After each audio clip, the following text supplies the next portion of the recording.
ইতিহাস সাক্ষী, রোমান থেকে ব্রিটিশ আর বর্তমানের পরাশক্তিরা কেউই শুধু কথা বলে সিংহাসন পায়নি। আমাদের মেধা খরচ হচ্ছে তুচ্ছ ফতোয়াবাজি আর ঝগড়াঝাটিতে। আমরা কি আসলে কাজ করছি নাকি কাজের অভিনয় করছি? গণিত বলে 20 ইউনিট শক্তি দিয়ে 100 ইউনিটের সাথে জেতা অসম্ভব। বর্তমান বিশ্বের শীর্ষ 500টি বিশ্ববিদ্যালয়ের তালিকায় আমাদের প্রতিনিধিত্ব কতটুকু? সব জায়গায় আমরা কেবল ভোক্তা, উদ্ভাবক নই। আমাদের এখনো অসংখ্য ইনিশিয়েটিভ বাকি। আপনি যখন তর্কে লিপ্ত, তখন হয়তো কোনো ল্যাবে আমাদের ভবিষ্যৎ শত্রুরা নতুন কোনো মারণাস্ত্র তৈরি করছে। আসসালামু আলাইকুম ওয়া রাহমাতুল্লাহি ওয়া বারাকাতুহু। পৃথিবীতে যে জাতি শ্রম দিয়েছে, সময় তাদেরকে পুরস্কৃত করেছে। ইতিহাস সাক্ষী, রোমান থেকে ব্রিটিশ আর বর্তমানের পরাশক্তিরা কেউই শুধু কথা বলে সিংহাসন পায়নি। অথচ আজ আমরা অদ্ভুত নেশায় মত্ত। আমাদের সময় কাটছে ফেসবুকের কমেন্ট সেকশনে, আমাদের মেধা খরচ হচ্ছে তুচ্ছ ফতোয়াবাজি আর ঝগড়াঝাটিতে। আমরা কি আসলে কাজ করছি নাকি কাজের অভিনয় করছি? মনে রাখবেন, কাজই মানুষকে আগে বাড়িয়ে দেয়। এটি শুধু একটি বাক্য নয়, এটি একটি গণিতিক সত্য। ধরুন, আমাদের উম্মাহর সম্মিলিত মেধা 100 ইউনিট। এর মধ্যে 80 ইউনিট যদি খরচ হয় একে অপরকে কাফের বা ভ্রান্ত প্রমাণ করতে, তবে উন্নয়নের জন্য বাকি থাকে মাত্র 20 ইউনিট। অন্যদিকে উম্মাহর যারা শত্রু, তাদের শতভাগ মেধা খরচ করছে প্রযুক্তি, প্রতিরক্ষা আর অর্থনীতিতে। গণিত বলে 20 ইউনিট শক্তি দিয়ে 100 ইউনিটের সাথে জেতা অসম্ভব। আমরা যদি নিজেরাই নিজেদের শত্রু হই, তবে শত্রুদের বিরুদ্ধে জাগার নৈতিক সাহস আমাদের কোথায় থাকবে? আসসালামু আলাইকুম ওয়া রাহমাতুল্লাহি ওয়া বারাকাতুহু। পৃথিবীতে যে জাতি শ্রম দিয়েছে, সময় তাদেরকে পুরস্কৃত করেছে। ইতিহাস সাক্ষী, রোমান থেকে ব্রিটিশ আর বর্তমানের পরাশক্তিরা কেউই শুধু কথা বলে সিংহাসন পায়নি। অথচ আজ আমরা অদ্ভুত নেশায় মত্ত।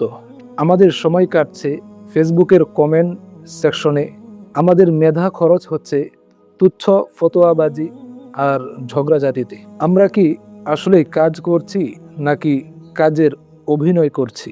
মনে রাখবেন, কাজই মানুষকে আগে বাড়িয়ে দেয়। এটি শুধু একটি বাক্য নয়, এটি একটি গণিতিক সত্য। ধরুন, আমাদের উম্মাহর সম্মিলিত মেধা 100 ইউনিট। এর মধ্যে 80 ইউনিট যদি খরচ হয় একে অপরকে কাফের বা ভ্রান্ত প্রমাণ করতে, তবে উন্নয়নের জন্য বাকি থাকে মাত্র 20 ইউনিট। অন্যদিকে উম্মাহর যারা শত্রু, তাদের শতভাগ মেধা খরচ করছে প্রযুক্তি, প্রতিরক্ষা আর অর্থনীতিতে। গণিত বলে 20 ইউনিট শক্তি দিয়ে 100 ইউনিটের সাথে জেতা অসম্ভব। আমরা যদি নিজেরাই নিজেদের শত্রু হই, তবে শত্রুদের বিরুদ্ধে জাগার নৈতিক সাহস আমাদের কোথায় থাকবে? আসুন কিছু তথ্য দেখি। বর্তমান বিশ্বের শীর্ষ 500টি বিশ্ববিদ্যালয়ের তালিকায় আমাদের প্রতিনিধিত্ব কতটুকু? সেমি কন্ডাক্টর চিপ থেকে শুরু করে কৃত্রিম বুদ্ধিমত্তা, সব জায়গায় আমরা কেবল ভোক্তা, উদ্ভাবক নই। ইনিশিয়েটিভের অভাব, আমাদের এখনো অসংখ্য ইনিশিয়েটিভ বাকি। আমাদের প্রয়োজন এমন এক প্রজন্ম যারা শুধু আবেগ দিয়ে নয়, বরং ডেটা এবং সায়েন্স দিয়ে উম্মাহর সংকট সমাধান করবে। আপনি যখন তর্কে লিপ্ত, তখন হয়তো কোনো ল্যাবে আমাদের ভবিষ্যৎ শত্রুরা নতুন কোনো মারণাস্ত্র তৈরি করছে। আপনি আমি যখন সাধারণ বিষয় নিয়ে ঝগড়াঝাটিতে লিপ্ত, তখন হয়তো আমাদের শত্রুরা আমাদেরকে ধ্বংস করার জন্য, এই পৃথিবীর মানচিত্র থেকে আমাদেরকে মুছে দেওয়ার জন্য নতুন কোনো ষড়যন্ত্রের ফন্দি আঁটছে।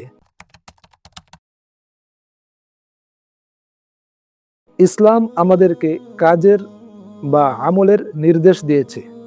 কোরআনের অসংখ্য জায়গায় বিশ্বাসের সাথে অর্থাৎ ঈমানের সাথে আমলের কথা বলা হয়েছে। ঝগড়া করা কোনো ইবাদত নয়, বরং অন্যের সেবা এবং গঠনমূলক কাজই শ্রেষ্ঠ ইবাদত। আপনি যদি একজন ছাত্র হন, তবে আপনার ইনিশিয়েটিভ হোক ক্লাসের সেরা হওয়া, যে আমি ক্লাসের সেরা হব।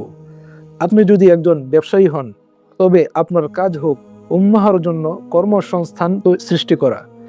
ব্যক্তিগত শত্রুতা নয়, বরং সমষ্টিগত স্বার্থই হোক আমাদের চালিকা শক্তি। শত্রু আমাদের দরজায় কড়া নাড়ছে, আর আমরা ঘরের ভিতরে ভাই ভাই লড়ছি। মনে রাখতে হবে, ইতিহাস তাদের কখনো ক্ষমা করে না যারা ঐক্য নষ্ট করার ক্ষেত্রে সময় নষ্ট করেছে। ঝগড়াঝাটি বন্ধ করতে হবে, আমাদের কাজে মনোনিবেশ করতে হবে, উম্মাহের তরে কাজ করা। উম্মাহকে এগিয়ে নিয়ে যাওয়ার জন্য আমাদের অনেক পথ চলা এখনো বাকি রয়েছে। এবার আপনি সিদ্ধান্ত নিন, আপনি কি কেবল সমালোচক হতে চান, নাকি সেই মানুষটি হতে চান যার কাজে, যার হাতে উম্মাহর সম্মান ফিরে আসবে। সিদ্ধান্ত আপনার।